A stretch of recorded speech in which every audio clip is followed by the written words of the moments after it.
Welcome to Not Milk Never Milk. Subscribe if you're lactose intolerant. In this video, I will explain how to make Dachi cards. To begin, gather your essential supplies. You will need sturdy cardstock, sharp scissors, and a reliable adhesive like glue sticks or double-sided tape. Also, select your decorative items, perhaps colorful markers, fun stickers, or a touch of glitter. A clean, flat surface is crucial for a smooth crafting experience. Having everything ready saves time and makes the process enjoyable.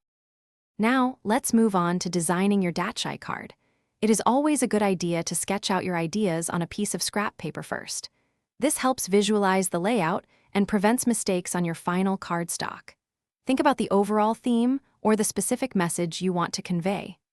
A popular card size is 4 by 6 inches, offering ample space for creativity while remaining easy to handle and mail. Planning ahead ensures a cohesive and appealing design. With your design planned, it is time to assemble your Dachi card.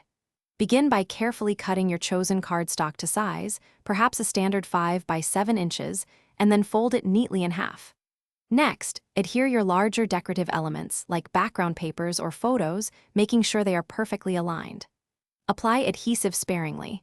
A thin, even layer works best to avoid wrinkles or a messy finish. Precision in this step makes a big difference. Finally, let's add those special finishing touches to your Dachi card. This is where you can truly personalize it. Incorporate smaller details like tiny sequins, delicate ribbons, or a heartfelt handwritten message inside.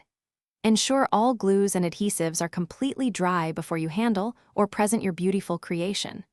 For an extra unique flair, consider adding a custom wax seal or a distinctive stamp.